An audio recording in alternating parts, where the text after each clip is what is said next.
अब ये आश्रम वाले क्या कर रहे हैं? एक उत्तर प्रदेश के कानपुर से रामचंद्र यादव नाम का एक भगत है और वर्तमान में उसका मानसिक संतुलन पूरी तरह से बिगड़ चुका है। बहुत समय पहले वो साध संगति में जुड़ा हुआ था, तकरीबन 2020 के आसपास, लेकिन जब से उसका मानसिक संतुलन खराब हुआ, हमने उसको साध संगति से बाहर कर दिया।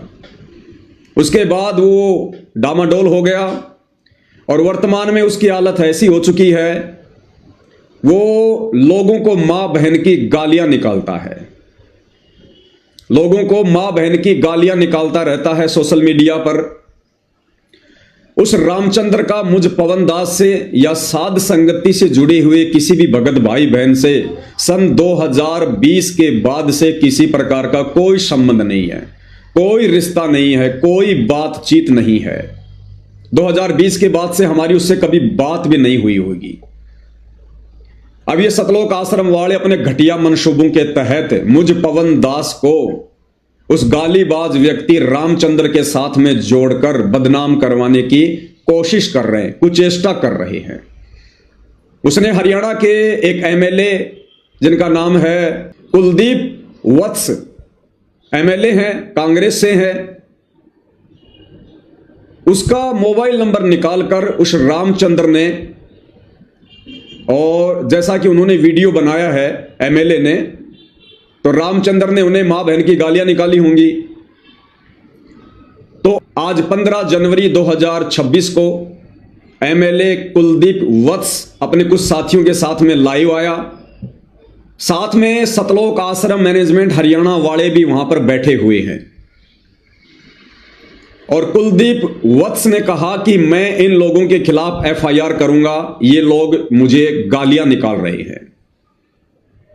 अब भाइयों और बहनों, सारी सच्चाई से परिचित होने के बावजूद सतलोक आश्रम कमेटी के लोग, विशेषकर एक झज्जर का रहने वाला भगत है जयवीर, जो करोथा आश्रम को संभालता है वर्तमान में, वो अपनी टीम के साथ वहां पर बैठा हुआ है, अपनी टीम के साथ में वो वहां पर बैठा हुआ है और एमएलए का सपोर्ट कर रहा है और कह रहा कि आप इनके ऊपर एफआईआर करो, आप इनके ऊपर मुकदमा करो, इन लोगों की पूरी टीम है, इनकी पूरी गैंग है।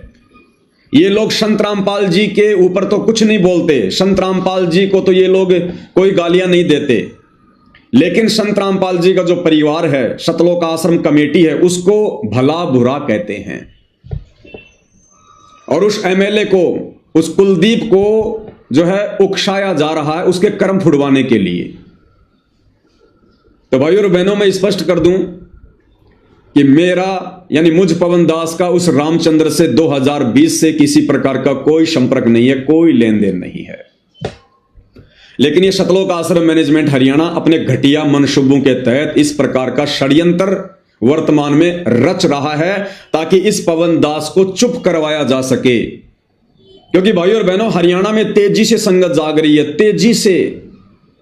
भाई, जब ठीक का समय आता है तो परमात्मा दया करते हैं, परमात्मा प्रेरणा करते हैं।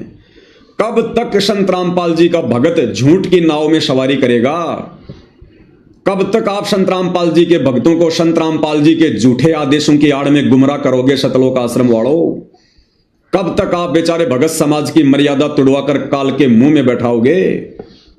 अरे, स्प्रिंग को एक हद तक दबाया जा सकता है, लेकिन जिस दिन उसको छोड़ोगे उतनी तेज रफ्तार से, गति से स्प्रिंग ऊपर आएगी। तो अब संगत के जागने का समय है भाई, संगत जागेगी। परमात्मा धरती पर आए हुए हैं अपनी आत्माओं को सतलोक ले जाने के लिए, तो तुम्हारे दबने से आत्माएं अब दबेंगी नहीं।